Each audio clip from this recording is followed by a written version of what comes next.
Welcome everyone to our webinar today. We are excited to be hosting a webinar on the state of workplace mental health. And I am Natalie Schwadka. I'm your moderator for today, and I'll introduce our speaker and our panelist in a moment here. And while we get going and as you join, please introduce yourself in the chat. I see lots of people already are telling us where you're from. Welcome. I'm Natalie Schwadka. I'm an associate professor at the University of Colorado in our school, University of Colorado Anschutz Medical Campus in our School of Public Health. My background is in total worker health, and I teach in the topic, and I also do intervention type research in a lot of different industries, and a lot of it focuses on mental health. And so I'm happy to be here with you all today. Mental health in the workplace is an important issue that impacts nearly everyone. I know it impacted me after I had a child, and it impacted me after I lost my father last year. And so mental health is an important topic for me today, and I'm happy to be here with you all. We know that when employers actively support mental health and well-being, team members thrive. They can be healthier, more productive, and lead more fulfilling lives outside of work. Our webinar today provides actionable strategies for strengthening mental health support in diverse workplace settings. So please join us, HealthLinks, and other national experts to learn how to bridge the workplace mental health gap between employee needs and organizational resources using the total worker health approach. Some housekeeping items before we get started. Everyone is on mute. If you would like to engage with the speakers or the rest of the folks on the webinar, you're welcome to use the chat feature for general comments and engagement with others. But if you have questions specifically for the panelists, please use the Q&A box. That's the best place to post them. We'll see them there, and we'll be answering questions at the end of the webinar. You can use closed captions through Zoom. Please type in the chat if you need support with that. And if you need continuing education credits, please stick around. There will be a survey follow-up email with how to take that survey to get your credits. And our webinar is being recorded. A little bit about us. We are HealthLinks. We are a public health outreach program that champions health and safety at work, the healthy workplace assessment, and we use a total worker health approach in everything that we do. We're housed within the Centers for Health, Work, and Environment at the Colorado School of Public Health and the University of Colorado Anschutz Medical Campus. I encourage you to subscribe to our newsletter. You can use the QR code right there on your screen to do so. And I will say at the end of the webinar, you'll see the QR code for HealthLinks again. So if you don't get it now, you'll see the QR code a little bit later. Our land acknowledgement statement, I would like to read that before we get going. So as we gather here in this virtual Zoom space, we honor and acknowledge that the University of Colorado's 4 campuses are on the traditional territories and ancestral homelands of the Cheyenne, Arapaho, Ute, Apache, Comanche, Kiowa, Lakota, Pueblo, and Shoshone nations. Further, we acknowledge that the 48 contemporary tribal nations historically tied to the lands that comprise what is now called Colorado. Acknowledging that we live in the homelands of Indigenous peoples recognizes that the original stewards of these lands and their legacies. With this land acknowledgement, we celebrate the many contributions of Native peoples to the fields of medicine, mathematics, government and military service, arts, literature, engineering, and more. We also recognize the sophisticated and intricate knowledge systems Indigenous peoples have developed in relationships to their lands. We recognize and affirm the ties these nations have to their traditional homelands and the many Indigenous people who thrive in this space, alive and strong. We also acknowledge the painful history of ill treatment and forced removal that has had a profoundly negative impact on Native nations. We respect the many diverse Indigenous peoples still connected to this land. We honor them and thank the Indigenous ancestors of this place. The University of Colorado pledges to provide educational opportunities for Native students, faculty, and staff, and advance our mission to understand the history and contemporary lives of Native peoples. The last thing I'll get into before I introduce our keynote is a disclaimer that what's said here in the webinar today are those of the speaker. The views and opinions are of the speakers and don't necessarily reflect the opinions and views or positions of HealthLinks, the Centers for Health, Work, and Environment, or the Colorado School of Public Health. We recognize that mental health topics being discussed today can be sometimes challenging, and so we encourage you to take your own self-care needs during and after the presentation, and engage with our webinar as much as you can at what level of comfort suits you. We'll have a recording and a summary of the key takeaways shared after the session. Our agenda is as follows. We have a keynote speaker, and then we'll have a panel discussion with two panelists, and we'll have time for questions and answers along the way. Our learning objectives today are to better understand the state of workplace mental health this year, to discover actionable strategies to strengthen mental health support in the workplace, and to articulate how workplace mental health impacts diverse workplace settings. All right, on to our keynote speaker. I'm very excited to introduce Dr. Alex Reed. Dr. Alex Reed is the Director of Behavioral Health Education at the University of Colorado's Family Medicine Residency and is an associate professor in the departments of Family Medicine and Obstetrics and Gynecology at the University of Colorado School of Medicine. He's the team psychologist for the Denver Nuggets and the Colorado Rapids. He's also the co-leader of Project Hair Care, a program focused on training barbers, stylists, and students in the Black community of Denver and beyond about changing stories of mental health in shops. He holds a doctorate of psychology from the Illinois School of Professional Psychology, Chicago, and an MPH, or Master's of Public Health, from the University of Kansas. Dr. Reed completed a 2-year fellowship in primary care psychology from the University of Massachusetts School of Medicine and a 1-year public health leadership program with the Kansas Public Health Leadership Institute. He's presented nationally and internationally on the topics of mental health and well-being. And with that, Dr. Reed, I will stop sharing and ask that you share your slides and give us your talk. Thank you so much. Well, thanks so much, and thanks for that really nice introduction. Like, I feel like I should shorten it. So this is Alex. Here we go. Okay, so let's do this and this and let's Perfect. Looks see. great. Yep, and then there we go. Okay. Excellent. All right. Well, thank you so much. I'm really excited to be here to talk about well-being in the workplace. And really and with that, go over, what's the landscape look like, as well as what are some tools too. So with that, uh, so these are going to be some of our objectives that we have in terms of we're going to really go over, what do workers want and need. We'll talk about some strategies uh, to talk to someone who may be experiencing mental health challenges that you're seeing in the workplace, and then also just discuss some different tools for mental well-being. Okay, great. So with that. Okay. So I love this picture. It's a pretty powerful one. And I was just in New Orleans recently for a conference, and going around the city, eating some of the beautiful, or sorry, eating just amazing cuisine and looking at the beautiful architecture. There were all these water lines of Hurricane Katrina. And this is a picture actually many years ago of when Hurricane Katrina was making landfall. And, like Katrina and like life, in a sense, we have no control over what comes our way. That could be weather, pandemics, uh, but what we do control, or politics, but what we do control are our values, and what's important to us. And that's going to be a theme of some of the things that I talk about today. Uh, so, just some background information and understanding, mental health and, what's going on in our country currently. So this comes from, just really sort of the state of mental health in America.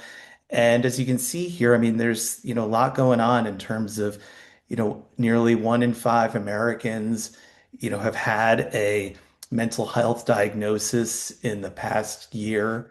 Uh, we know that there's also a lot of people who are experiencing substance abuse disorders. And, that, I mean, it's something I see here in Colorado where many people may use marijuana. That's a great example for anxiety and depression, and yet it's not something that is actually clinically indicated for depression or anxiety. No research to date demonstrating how it improves either of those. So we've just got a lot of people who are, at risk and are addicted as well.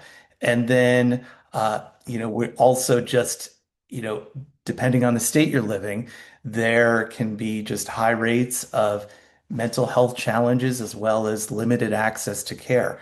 Colorado is a great example of where, we've changed over the years. We were 30th just a few years ago, and now we're 42nd in terms of, uh, in particular with access. So it's been challenging.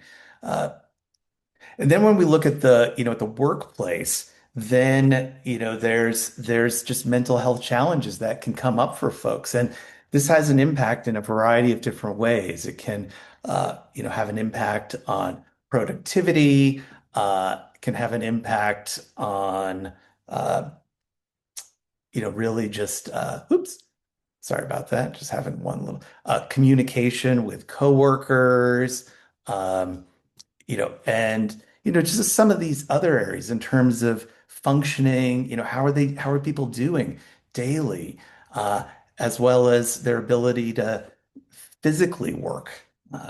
Depression has an impact on how people are doing physically. And, when we even take into account, things like smoking and obesity, and, employees at a high risk for depression at the highest healthcare costs uh, during 3 years after an initial health risk assessment. So, things like depression, things like anxiety are very expensive for companies as well. Oops. And with that as well, we're seeing some interesting things happening in the workplace, and this is, there's some good things that have been happening. Uh, people want help. And, when we look at some of the research, this comes from the American Psychological Association's Work in America survey.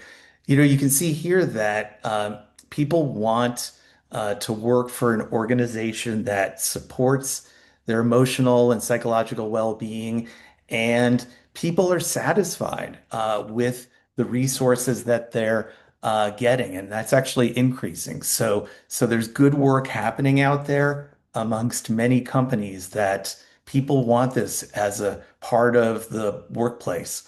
And this is just a little picture of me doing some workplace mental health with the Nuggets, where I was teaching them some meditation and mindfulness skills. So that was a lot of fun. And as you can see, these guys are really big. So when they lay down on the floor, they take up a lot of room. Uh, so furthermore, people and employees, continuing with just some of the research from that particular survey, people are getting information about mental health resources regularly. So organizations are doing well with that. It's good to see. And then, and so another little relaxation training I was doing this time with the Rapids. Yeah, it was kind of a surreal scene of seeing all these players just laying down in their locker room as well, doing mindfulness and relaxation. So other things that are really important for folks as well is really having good relationships at work. And this has been an interesting part too in thinking about post-pandemic remote work, people going back to the workplace. Uh, and what's interesting is that certainly, as people, when they are satisfied in their jobs, that has an impact on their mental health. And similarly, when they have a sense of meaning at their work, when that also has an important impact on their mental health and well-being. in one example that was cited by the American Psychological Association, a 40-year-old gentleman said he felt optimistic about how work is becoming more focused on purpose rather than just a paycheck. It's actually great to see the company I work for create cultures that align with values and give employees the sense of meaning in what we do. And that's an important piece. Really, people really want to have this sense of belonging and well-being, which belonging, which helps their well-being. Oops. Okay. Oops. So one of the things though is that, when challenges begin to get in the way, when folks are just having so much distress and mental health challenges, it's beginning to get in the way with their work or it's impacting others. Um, it's getting really intense for them. And generally, in the mental health world, we look to see, are these things lasting 2 weeks or more? And does this just keep happening over and over? And this is where we recommend, if these things keep happening, that's where it's important for people to connect with a healthcare provider. I work in family medicine, so that's, really the gatekeepers of most medical care. And so that's where it's always right. Go talk to your family doctor, your internal medicine doctor, or for kids, your pediatrician as well. So one of the things, so we're now going to kind of move a little bit now into some skills and tools that you can consider using. And, as an employer, or as an employee, what are some ways of approaching folks who may be struggling? Because you see this with your eyes, you may hear this with your ears as well. Uh, and so this is a really nice tool that was developed by a family doctor buddy of mine, Dr. Belinda Fu, and I call it the AAA model. And what this stands for, the first A, is this idea of attuning. So so with that, it's like, the tuning is knowing what's going on for you. How are you doing? But also getting a sense of what's going on for others. What are you picking up on as well? Uh, Affirming is this. So the next A is affirming. Whoops, there we go. And that's the idea of validating. Validating yourself. What might be going on in your life may be challenging and tough, but what also may be going on for the person who's in front of you or that you work with. And then the final A is the idea of, advancing and this idea of, how do you enrich others and oneself through creating and delivering ideas and moving forward. And so with that, here's some different ways, ways of attuning. It's just, um, and conversations starters you could have. I've noticed that you've not seemed like yourself lately. You seem to be keeping yourself. You're less talkative than usual.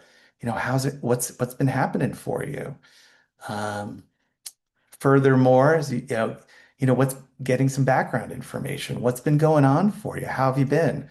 Um, and listening for feelings.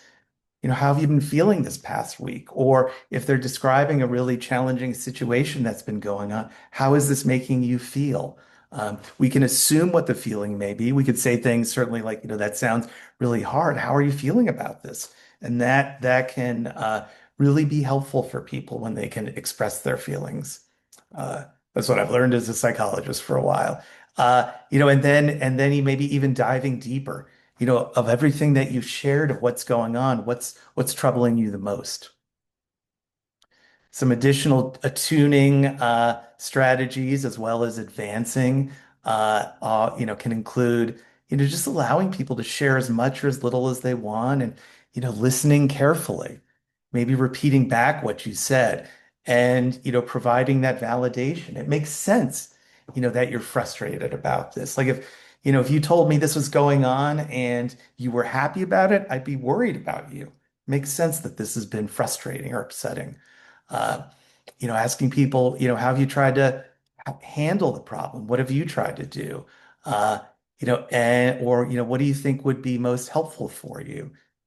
And uh, and maybe even asking, would you like me to help you problem solve or connect you with some additional supports as well? So just some different strategies to keep in mind. So, but using this AAA model that I frequently use with many of the folks that I serve.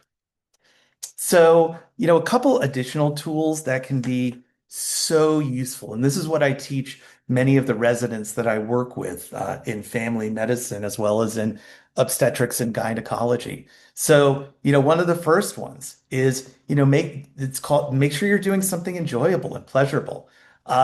It's called behavioral activation. That's the technical term. And it's this idea, right? Often in our schedules, we have many things that we have to do, but we don't always have the things that we may want to do. And this is really beginning to put that in there and making it a part of your schedule. And so, what we know from many different research studies is this is as effective as cognitive therapy and even some antidepressants for depression. Uh, so one of the next ones, like not a surprise, as well as exercise. Exercise is just fantastic. I mean, if we could put the benefits of exercise into a pill, we would all take that pill every single day. And um, you know, just making sure that it's starting slow and make it enjoyable, so that way you're not incredibly sore because the first time you try to do this, you try to lift 300 pounds or bench press 300 pounds. So don't be a hero. Go slow. Uh, Another one that has great evidence behind it is the three good things exercise. And this is the idea of really looking for, what are three things that I'm grateful for that happened in my day? And so this just, this slide just goes through a little bit of how you can do it. And, um, you can write it out, you can, put it in your phone, like in notes, lots of different ways people will do this. But the idea is it's really, we are as humans, we are wired for looking what's wrong, looking at what's and looking for what's wrong in the environment, Hey, Alex, not for five what's minutes. right. Oh, sorry. Yeah, 5 minutes, Alex. Okay, great. Thanks so much. Appreciate it. Um, so yeah, so we're wired for looking for what's wrong, not necessarily for what's right. And this is a way of doing that. Starting to look for, maybe something that went well that day, and then writing it down and maybe even, why it came to pass. So this comes from the Three Good Things practice from the Greater Good Institute. And when looking at the research actually behind this, uh, we can see that when people engage in this was a study of college students, those who did the three good things versus those who didn't, who had symptoms of depression. You can see over time when they did this for 1 week, it improved their depressive symptoms. So, and I just have this picture of a howling wolf in there for some reason. So, anyway, continuing on. Additional research, has shown that there are really some small things that we can do that overall improve our mental health and reduce symptoms. Those include things exercise, getting together and being social with those we care about, uh, and engaging in yoga. Actually, yoga has some really wonderful effects. Some other things, like just, things I've done, like for example, with the Nuggets, I've done wellness challenges in the workplace where people will take pictures of wellness things they've done, and then they can get rewards for that as well. So even a trophy. So and these were some of the examples of, what staff and sent to me. I didn't do it for the players, just for the staff, but these were the things they did. Like that Starbucks, that was a great example of one of the coaches bought all of the Starbucks for the person in front of him who forgot her wallet. And so that was like his good thing. And he said afterwards, man, I felt great. I just felt so good. So, one other thing I wanted to share with you, and this is something I've been leaning into more in my own work and in the workplace, is bringing in Stoic philosophy. And these are the Stoics, Marcus Aurelius, Seneca, and Epictetus. And Stoicism is this really old philosophy, but its emphasis is on resilience and rationality. And it offers valuable strategies, insights, and can teach us how to navigate life's challenges with calm and clarity.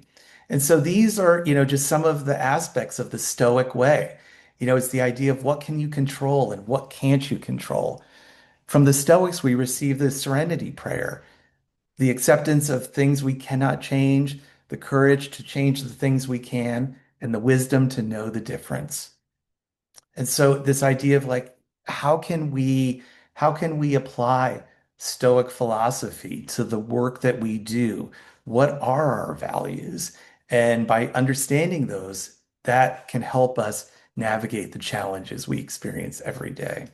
So, so with this, right, it's like with values, it's what's important to you. What values or beliefs about what is good or bad and how people should act and what is part of your authentic self. This is an activity I do, with our, I did this recently with all of our MAs in our clinic, but we did a values sorting activity. And so I had them sort a list of values and place them in an important a range of importance columns. And so these are, examples of the values that I provided to them. And then with that, they ranked ordered the values in their most important column. And from that, we shared that. And it's this idea of what is important to you? Why are you doing this? And with that, we also discussed the idea that if you can check in, on a day that may have been really rough, were you able to engage in your value at some point in the day? And if you were, then that is a win. We also talked about, as we went through some of this values work, in a word, what led you to become what you're doing? What led you to become an MA or a psychologist or a family physician or a obstetrician and gynecologist? So finding out what that is, because those are people's values, and those can be important to remember in the day to day. And so then we even discussed, thinking back to, earlier this week for folks, maybe even for yourself, thinking back to Monday or Tuesday, when did you engage in your value? What were you doing? And when you have finished your day and go home, do you feel fulfilled professionally? Do you connect with your most important values? So these can be ways of, managing and some of the challenges that can over time lead to mental health challenges as well. So with that, I just wanted to share these are some of the resources that are available to folks, primarily through the American Psychological Association, lots of different things, the Greater Good Institute as well. And, we went through a number of things. We talked about what's the prevalence of mental health concerns for folks in the US. We went over some strategies, that AAA model of, how to talk to someone who may be suffering, making sure that you're attuning and affirming and advancing. And then finally, we went over some different tools that you can use for your own mental well-being or those, that you work with as well. So with that, I thank you. And if you, have any questions or want to reach out, there's my email there, and always glad to connect with folks about this topic. So really appreciate you being here and the time to talk with you. Thank you, Dr. Reed. That was wonderful. I look forward to the Q&A session later. My pleasure. I Thanks. personally have lots of questions. So with that, we're going to turn it over to our next panelist, Shelby Davis. And just as a reminder, if you have questions for Dr. Reed, put them in the Q&A. If you have general comments or thoughts for everyone else at the webinar, please use the chat function. Okay, so now let's get to our panelists. Our first one is Shelby Davis. Welcome, Shelby. She's a doctoral candidate in industrial organizational psychology at Colorado State University and an occupational health psychology trainee through the NIOSH Mountain and Plains Education and Research Center. Her research focuses on the intersection of diversity, equity, inclusion, and employee well-being, with an emphasis on understanding the work experience of marginalized employees.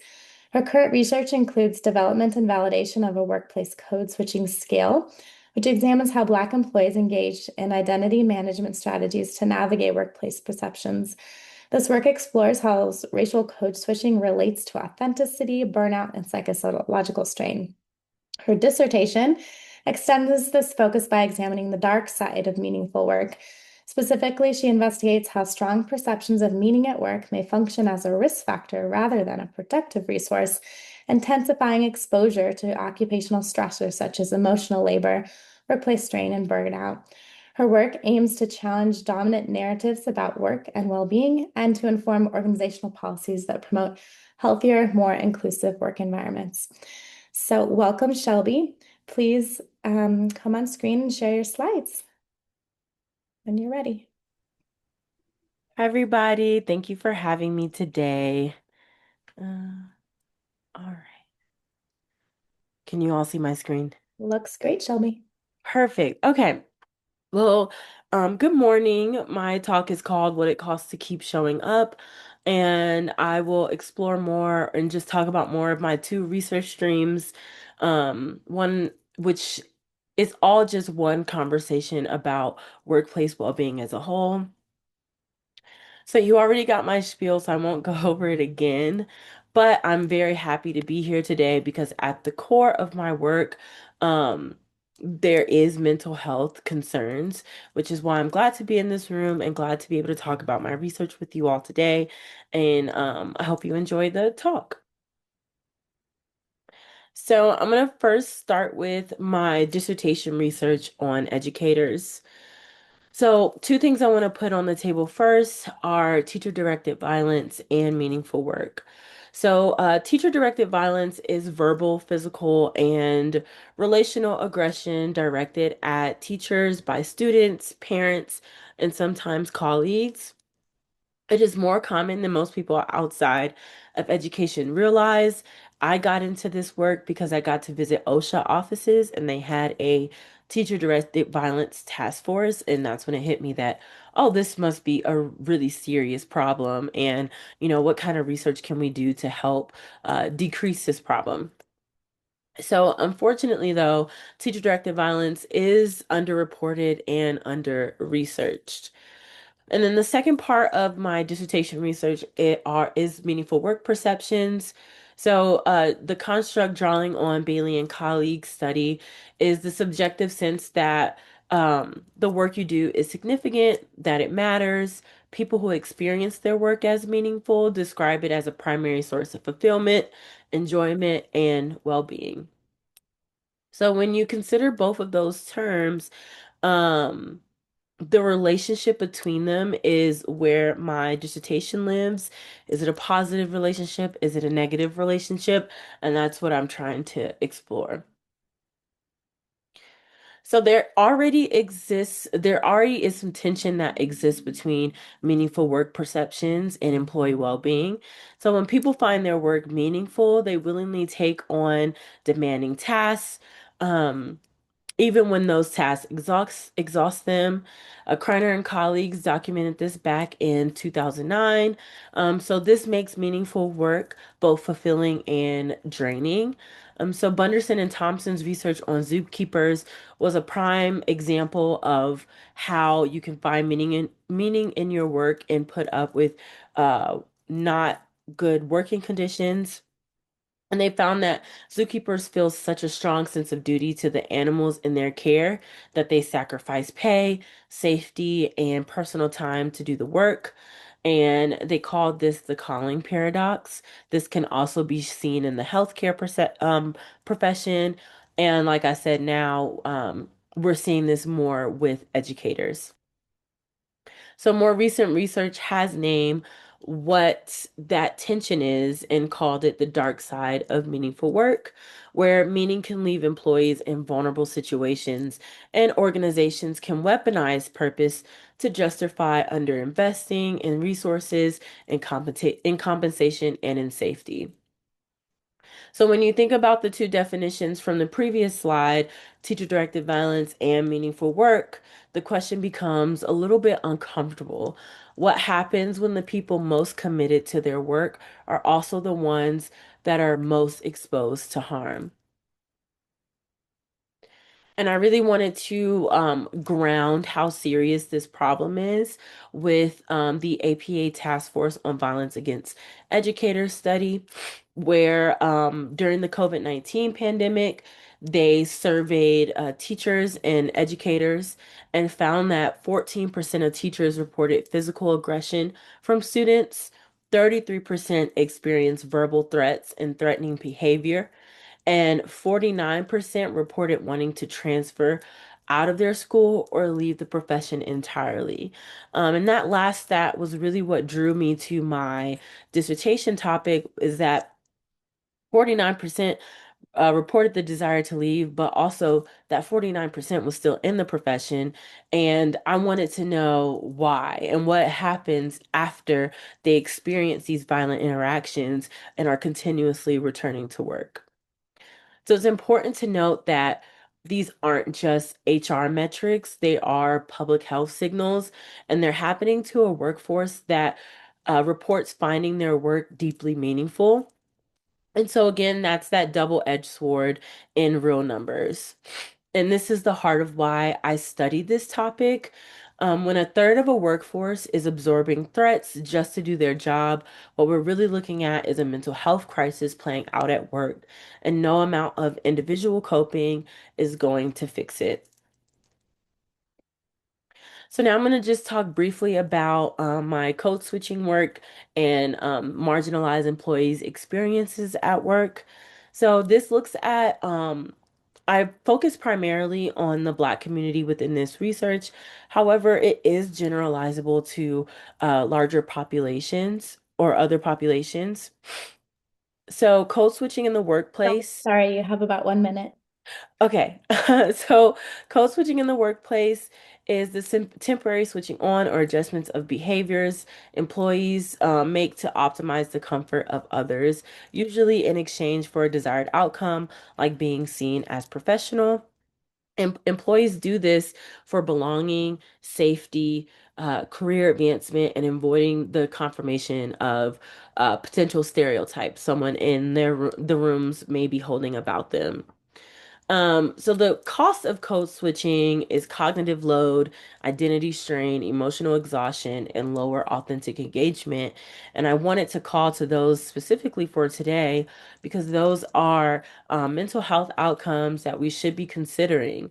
Code switching isn't just a diversity, equity, and inclusion issue, it's an occupational mental health issue.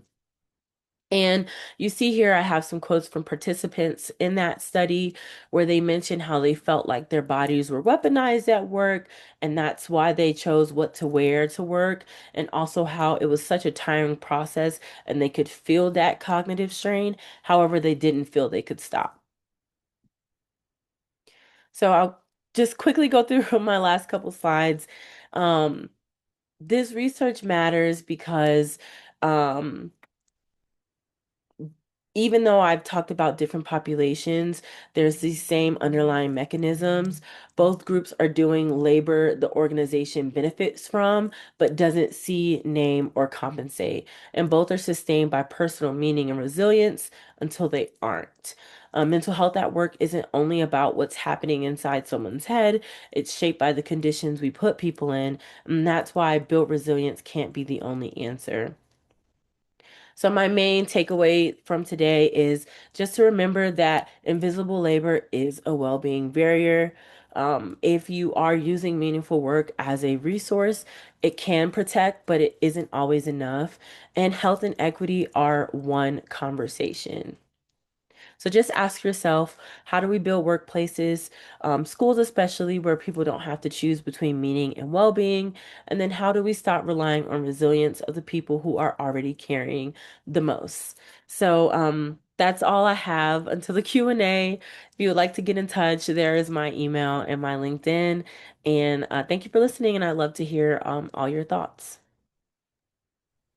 Wonderful job, Shelby. Such interesting work. Thank you for sharing. Our next panelist before we get to the Q&A, and please remember to put your questions in the Q&A feature. If you have questions, we'll get to them soon. Our next panelist is Jasmine Vitolo Parks Papadopoulos.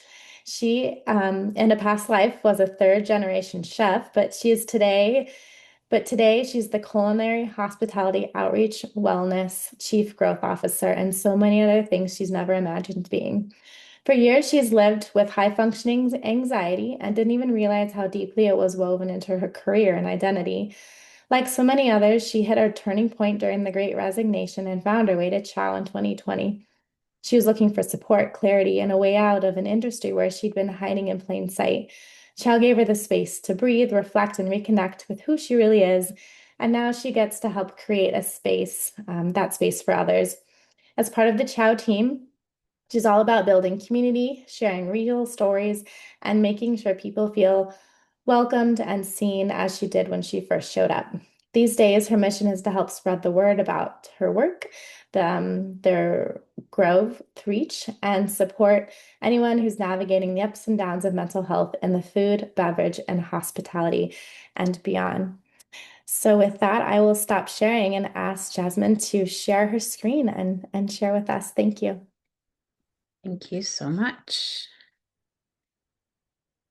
Hey, thank you for being here today. I'm so honored to be here, and I definitely have big shoes to fill. I've learned so much by being a panelist on this presentation. There's such incredible, impactful work happening, and I'm so grateful to be here. My name is Jazz. I'm the Chief Growth Officer for Chow. Chow is a nonprofit that started out of Denver, Colorado, which is now considered international because most of our programming, all of our programming really, is available online. And our mission is to support wellness within the food, beverage, hospitality industry and to improve the lives of our community through shared stories, skills, and resources.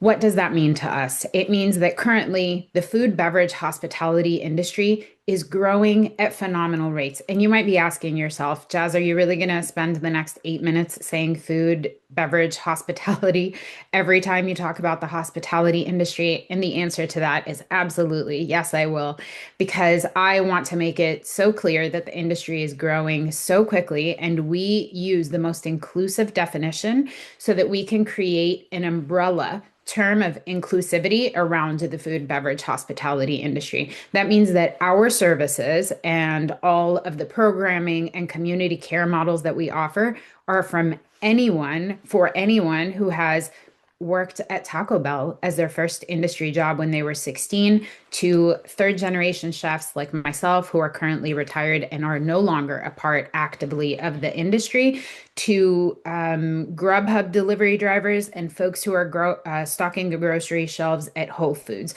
To us, all of that is food, beverage, hospitality industry. And because that industry is so vast, it is so diverse, and it is growing so, so quickly, almost outpacing the growth of the mental health care field to support, we know that we need additional support. We have incredibly high rates of substance misuse in our industry, and a lot of those behaviors are closely nestled in the food, beverage, hospitality culture. And we know that we have exceptionally high rates of suicide. So Chow has individuated a need to continue to protect the folks that are falling through the cracks of care in the system right now. And so we talk about the contributing factors of mental health in our food, beverage, hospitality industry so that we can assess where we've been and where we currently are so that we can continue to design a sustainable workforce for food, beverage, hospitality workers. And when we look at these challenges, we want to name the long hours and the high pressure, the high propensity for burnout, the financial instability, or even unpredictability of working as tipped workers who have various seasonal shifts throughout the industry, the high rates of substance misuse, and the challenging work-life balance, which all remain major challenges within the food, beverage, hospitality industry. We are new to having conversations about how these things, how mental health shows up in the food, beverage, hospitality industry. But what often goes most unnoticed is how easy it can be for folks in caregiving and service-focused roles to prioritize everyone else's needs while unintentionally placing their own well-being on the back burner. And often in our industry, that is awarded with a lot of success. A big part of the work that we do is peer-to-peer support. And I know that when I was an executive chef, the more my mental health was suffering, the more I presented as a person who was incredibly effective at their job. My high functioning anxiety presented as an ability to clock in before everyone else and clock out way after everyone else, and keeping my timelines really tight in the kitchen and making sure that everything was running perfectly, not because I was efficient, but because I was suffering deeply. And the truth is that what I've learned since joining Chow a few years ago is that many workers operate in environments where stress is completely normalized, and asking for help can feel difficult and challenging. And what we've learned is that teams improve the most when communication and psychological safety, boundaries, and rest are treated as operational priorities rather than personal weaknesses. And so Chow talks often about the sustainable workforce that we want to be a part of building. We want to create a culture with the workplace tools that we share and with the peer-to-peer support model, where people feel respected and supported and able to speak honestly, because we know that that dramatically can improve morale as well as employee retention, which has been an overt challenge, almost a crisis since COVID for our industry. So at Chow, we believe that conversation is the first way to destigmatize mental health and to start to create a culture of psychological safety,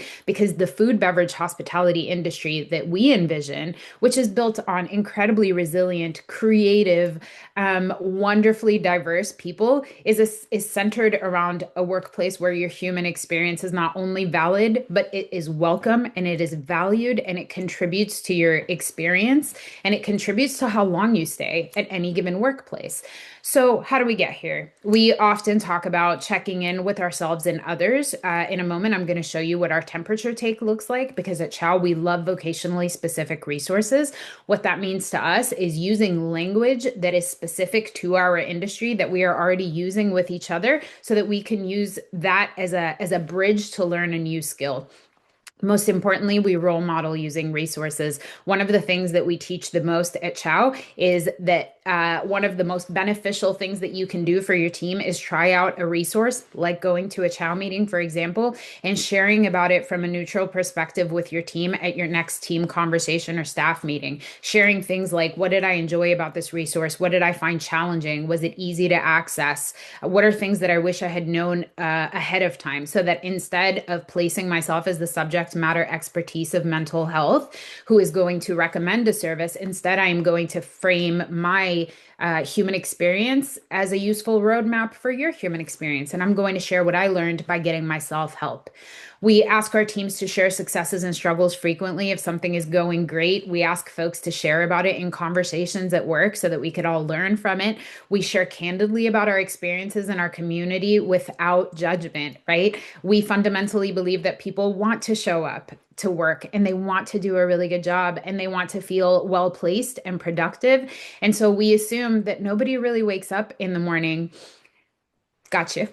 Nobody ever really wakes up in the morning and wants to struggle. Nobody wants to have debilitating depression or be unable to work. So we encourage people to show up to work as their full selves, fully trusting their ability to perform at work, while at the same time allowing them a little space, leeway, and grace so that they can bring their personhood to work with them. And we do that by empowering ourselves with resources, and then ultimately extending empathy to our community and grace to human beings who show up in spaces with us. This is what our Chow temperature take looks like. And we check in with each other on a scale of rare to well done, because we know that food, beverage, hospitality workers often have a lot more language for describing food than we do for describing our feelings. I could give you about 17 adjectives for a steak, but when I was in the industry, my feelings vocabulary was pretty limited to like mad, glad, and hungry. So this is how we offer a vocationally specific resource. We share something that people already know within their industry, and then we use that as a bridge to learn a new skill. And then finally, we offer incredible peer-to-peer support groups. These run online and in person, in Spanish and in English, with with dedicated spaces for men and women and LGBTQIA plus members. We have incredible workplace tools and education that you can access. They're completely free of cost if you would like to visit our website. And then we are resource brokers. And what that means to us is that we know that the access to care for food, beverage, hospitality industry workers is incredibly high. And so everyone at Chow is uniquely trained to be able to sit with you to get you to the next available resource that we might not have developed ourselves, because we fundamentally believe that people deserve dignity, support, and they are incredibly valuable and deserve to get to the next right place so that we can continue to survive as an industry, but not just survive, thrive as individuals professionally and personally within the industry as well. Thank you. That was wonderful, Jasmine. I really enjoyed learning about your organization. So we are at a point where we have about 10 minutes for Q&A. So if you have more questions, please type them in the Q&A section and hopefully we can get to some of them. It looks like several of the questions people put in there have already been answered, so we won't revisit them. But I'll have a question for you guys to get us started. And my questions goes back to what Dr. Reed you said in the beginning about the power of those in supervisory positions to potentially have an impact on mental health, whether it's the development of disorders or the buffering of it. This is something I've seen as a challenge in my own research. How do you start conversations with managers about how they can best support their employees' mental health? And doing it in a way where maybe they're in a very male-dominated field where there's a lot of pushback about, we don't talk about mental health, this is weird. So how do you get the buy-in before they can start talking about mental health with their staff? Yeah, thanks. That's a great question and a challenging situation. This is something actually we apply quite a bit, myself and my colleague, Dr. Ivy Donaldson, in our Project Hair Care training, where we teach barbers and stylists in the Black community of Denver and beyond about mental health in the chair. So we start by asking, how can you tell, when someone may be feeling down or maybe feeling overwhelmed? And first really getting their perspective. Like, do you see this in the workplace? How can you tell? What do you think might be going on? And then even asking, have you ever experienced this? Have you ever experienced stress or a different, a project that has kept you up late into the evening and has affected how you're functioning the next day?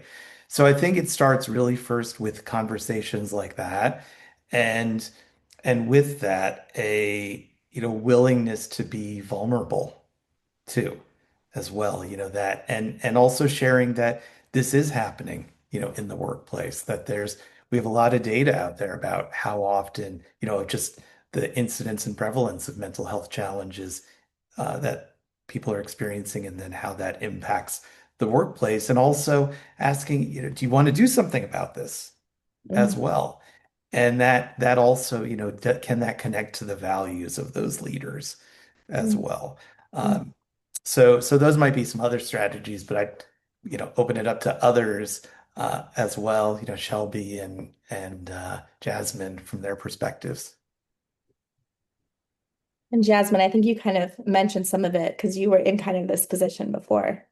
Yes, and the question was, how can leadership encourage conversations around mental health? Is that correct? Or how can you get leaders to buy in to say, I need to actually start dealing with this, and Yes. when they may feel uncomfortable? That's a great question. We see in our spaces a lot of research is being done about how employee retention is absolutely influenced by dollars spent on wellness conversations and wellness benefits, right? And so if we want to approach it from just a practical perspective, we know that we believe that human sustainability should be addressed just like we talk about the sustainability of ingredients and business practices and anything else that we cast an intentional eye on. And then from a human facing perspective, at least in the food, beverage, hospitality industry, COVID uncovered incredible blind spots for us. There was, it put this light light on things that we had been experiencing that maybe weren't as publicized until they were during COVID, right? There were so many viral videos of folks in restaurants being verbally abused because people wanted to come in without wearing a mask, right? And so the broader public became bought into a lot of the abuse that had been pretty prevalent for food, beverage, hospitality workers. And so we have found that there's almost a renewed vigor for human centered respect and for the experience that when folks tell us that they're struggling at work, we can listen, we can pause and we can listen. And often, what that leads to is not scary, unpredictable conversations, but rather fostering environments centered on psychological safety that truly protect employee retention and are incredibly valuable for both employees and employers. Mm, I really like how you frame that, Jasmine. Thank you. Shelby, I do have a question for you, but I see that there's a follow-up question in the chat from Eric about what might work best in coaching supervisors who need to develop the skill set of how to speak to others.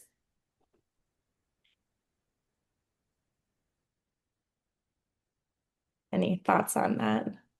I love this one. I shared this in your Q&A. We developed a workplace tool, which is called the Scripts for Challenging Conversations. And it is actual scripts that are vetted by trauma-informed clinicians and employment lawyers to keep everyone safe. Because we know in our industry, the overwhelming feedback is that folks care deeply about other people and they are capable of seeing challenges, but they often don't know how to start the conversation and keep everyone safe, right? It can feel really scary at work to ask somebody if they are struggling with their mental health. Sometimes folks don't know if that's an HR violation or a HIPAA violation. And so what we have found at our nonprofit is that if we give folks the framework with which to understand how to structure a very safe conversation, they often have the care necessary to embark on the conversation if we empower them with the resource to figure out how to do it in a safe way. I think that's a really valid point. I've heard that as well about the need for scripts and like, what do I do if they say X, Y, Z?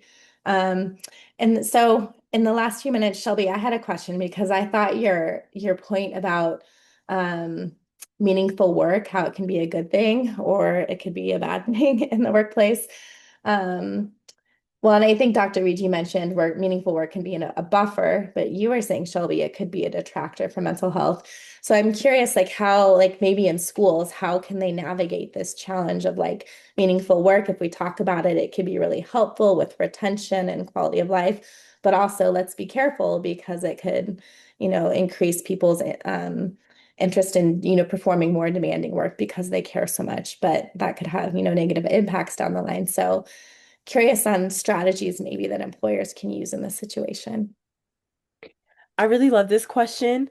I just hosted a open fishbowl discussion at a conference a few weeks ago where we kind of talked about this and it kept going back to resources at the like school level, at the policy level.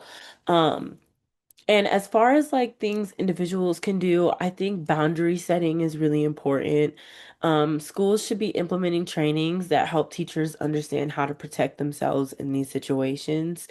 Um, but then you, on the other hand, you have to think you're then putting more work on the professional to then take care of themselves as well. Um, so I hate that I don't have strategies for you right now. The dark side of meaningful work is it's new in research because meaningful work has been seen as a good thing. And even in the education literature, they've used meaningful work perceptions as a way to decrease turnover with teachers. So this study is kind of novel in how it does become an hindrance and it does kind of become dangerous for educators. But I would definitely say boundary setting. Knowing how to kind of leave it all at work and take a step back when you get home. Definitely try to practice more like work-life separation, work-life balance, so that you can protect yourself when you're not in those situations. So I hope that answered your question. It does. Thank you. Wonderful. This was a wonderful webinar. Thank you all so much for your time today and sharing your research and background and tips on how to support workers' mental health, and strategies employers can take to do so. So with that, I'll just remind everyone that, sorry, that's the wrong side, that we do have another webinar coming up in June. It is not behaving with me. The webinar in June is called Belonging for All Workers. It's on June 16th. I encourage you to sign up for that. And with that, I will just say thank you so much for joining us. Please complete the feedback survey that you'll receive shortly. Stay tuned for a follow-up email from us on some key takeaways. And please, if you haven't already, please stay engaged with HealthLinks and come to our webinars and let us know how we can help your organization with mental health in the workplace. Thank you so much.